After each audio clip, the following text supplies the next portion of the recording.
سلام دوستان، خوش اومدید به کانال دکتر فلش. امروز میخوایم در مورد نشانه های کبد چرب صحبت کنیم، چون کبد چرب میتونه یه هشدار برای سلامتی کلی ما باشه و زندگیمون رو با خطر جدی مواجه کنه.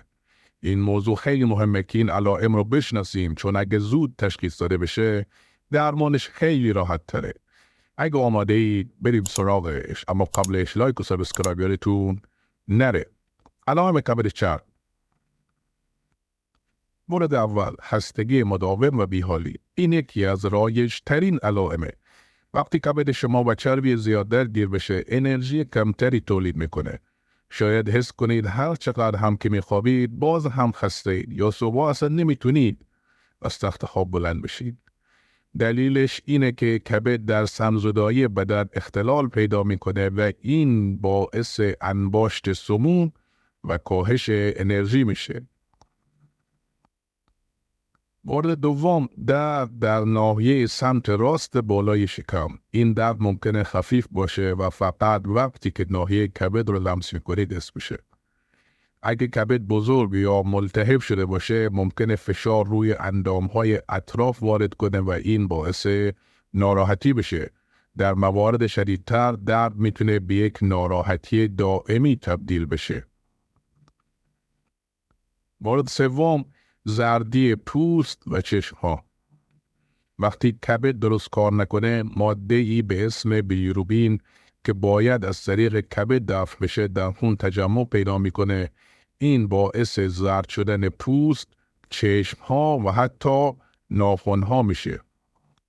مورد چهارم، مشکلات گوارشی، نفخ و سوء هاضمه. اگه بعد از غذا خوردن احساس سنگینی، نفخ یا سوزش معده دارید، این میتونه نشانه ای از کبد چرب باشه. کبد توی تجزیه چربی ها نقش داره. وقتی غذا چرب باشه نمیتونه درستی کار کنه و این روی هضم غذا تأثیر میذاره. 5. تیره شدن رنگ ادرار یا مدفوع کمرنگ. ادرار خیلی تیره ممکنه به خاطر افزایش بیلیروبین باشه. همچنین مدفوع ممکنه رنگ پریده یا خیلی چرب بشه، چون کبد نمیتونه صفرا رو به درستی تولید یا پردازش کنه. مورد ششم، کاهش یا افزایش ناگهانی وزنه.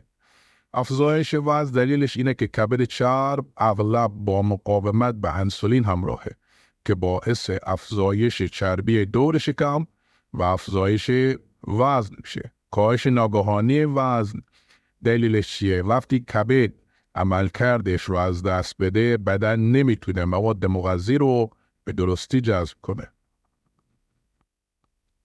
مورد هفتم، حساسیت پوستی و خارش. مشکلات کبدی ممکنه باعث انباشت صفرا زیر پوست بشه که این باعث خارش‌های شدید بشه.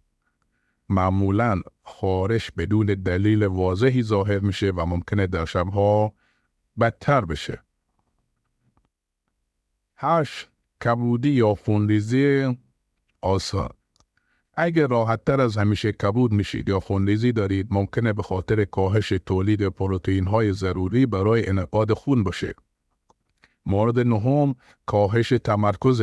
کبد چرب میتونه روی مغز هم اثر بذاره و باعث بشه احساس کنید تمرکزتون کم شده یا دچار فراموشی‌های کوتاه مدت شدین. دلیلش ممکنه افزایش سموم در خون باشه که به مغز هم میرسه. و اما مورد دهم، تغییرات هورمونی در زنان و مردان. زنان ممکنه با نامنظم شدن چرخه قاعدگی یا علائم سندرم تخمدان پولیکیستیک مواجه بشن.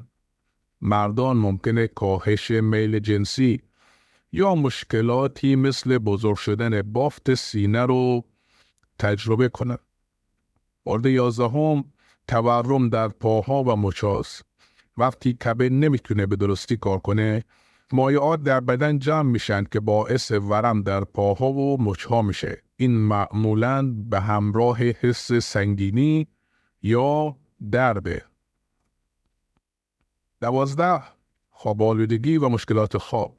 شاید شبها دچار بیخوابی بشید یا حتی با وجود خواب کافی احساس کنید که استراحت کافی نداشتید. این یکی دیگه از نشونه‌های شایع مشکلات کبدی یا کبد چربه. خب اگه این موارد رو داشتید و بهش توجه نکردید، دنبال درمانش نرفتید، علائم پیشرفته تری در بدن شما ظاهر میشه. مورد اول تشکیل شکم بزرگ یا آسید. مایعات در شکم جمع میشه. مورد دوم مشکلات کلیویه به خاطر ارتباط نزدیک کبد و کلیه. اختلالات ذهنی جدیتر مثل گیجی شدید یا حتی کما در موارد حاد.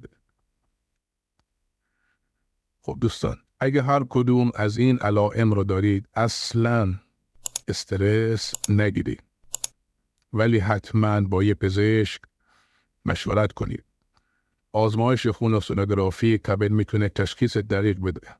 در ویدیوهای بعدی در مورد درمان کبد چرب با هم دیگه صحبت میکنیم. موفق و پیروز باشید.